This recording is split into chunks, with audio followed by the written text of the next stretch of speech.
पश्चिम बंगाल के बाद अब उत्तर प्रदेश में खेला होने वाला है और इसकी शुरुआत भी हो चुकी है। यहां विधानसभा चुनाव से पहले ममता और योगी सरकारें आमने सामने हैं।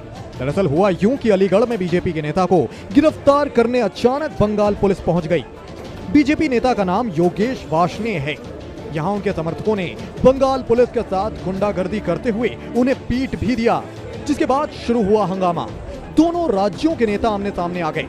ममता सरकार में परिवहन और आवास मंत्री फिरहाद हाकिम ने कहा कि भारत में दो कानून हैं, एक बीजेपी के लिए और दूसरा आम आदमी के लिए। इस पर बीजेपी कहां चुप रहने वाली थी।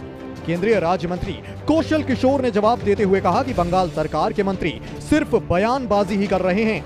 अलीगढ़ में बंगाल पुलिस के साथ हुई मारपीट पर मंत्री फिरहाद हाकिम ने कहा कि भारत में दो कानून हैं, एक कानून बीजेपी के लिए लागू होता है जहां पर कोई कानून नहीं रहता, यही असली कानून है, और दूसरा कानून आम आदमी के लिए है जो गैर बीजेपी है। ये दो कानून भारत में चल रहे हैं।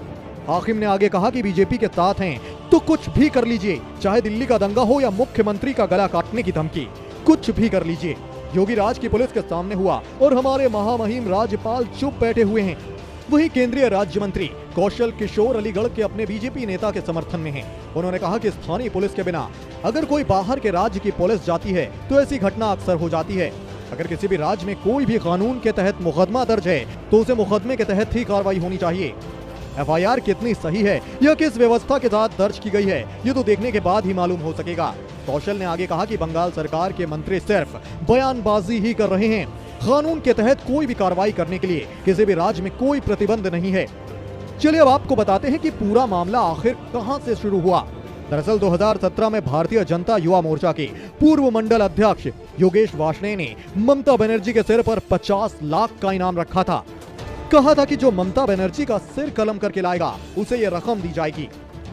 इसको लेकर बंगाल में एफआईआर भी दर्ज की गई थी। इसी के चलते बंगाल की पुलिस सादे कपड़ों में अलीगढ़ स्थित बीजेपी नेता के आवास पर उन्हें गिरफ्तार करने पहुंची। इस दौरान स्थानीय पुलिस के 2 सिपाही उनके साथ थे।